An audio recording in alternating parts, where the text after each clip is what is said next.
லிந்துல பாமஸ்டன் தோட்டம் மக்களின் குடிநீர் பிரச்சினைக்கு தீர்வு பெற்று தருமாறு கோரி இன்று முற்பகல் ஆர்ப்பாட்டம் முன்னெடுக்கப்பட்டது. ஹட்டன் நுவரெலியா பிரதான வீதியை மறித்து பாமஸ்டன் தோட்டம் மக்கள் ஆர்ப்பாட்டத்தில் ஈடுபட்டனர்.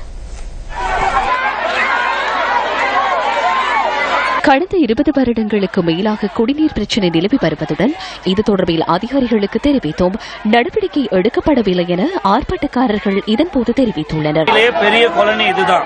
இலங்கையிலே இருக்கிற கிட்டத்தட்ட 6000 பேருக்கு மேல ஜனங்கள் இருக்கிறாங்க. 1000க்கு மேல வீடு இருக்குது. ஆனா இன்னைக்குமே தண்ணிங்கிறது இங்க யாருக்குமே கிடையாது. தண்ணி இல்லாம சரியான கஷ்டப்படுறோம். ஒவ்வொரு அமைச்சர்மார் வந்து தண்ணி தரன்னு ஓட்ட மட்டும் வாங்கிட்டு போறாங்க. சின்ன பிள்ளைகள் வச்சுட்டு அது விவசாயம் செய்யற நாட்டுல எங்களுக்கு விவசாயம் செய்ய முடியாம இருக்குது. ஒவ்வொருத்தரும் புருஷன்மார் வேலை செய்யற விஷயத்தை மட்டும் பாத்துக்கிட்டு இருக்கிறாங்க. எங்களுக்கு எந்த வகையிலும் ஒரு தண்ணி வசதி நம்ம பிள்ளைகளை குளிப்பாட்டுக்கோ பாடசாலைக்கு போற பிள்ளைங்க நோய் வாய்ப்பட்டு சரியான கஷ்டப்படுறோம். ஒவ்வொரு கிணத்து நீரும் தண்ணி வத்தி போயிடுது.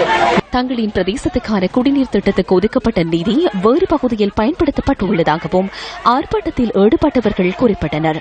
எனவே அதிகாரிகள் தங்கள் பகுதிக்கான குடிநீர் திட்டத்தை அமல்படுத்த நடவடிக்கை எடுக்க வேண்டும் எனவும் இதன்போது வலியுறுத்தப்பட்டுள்ளது.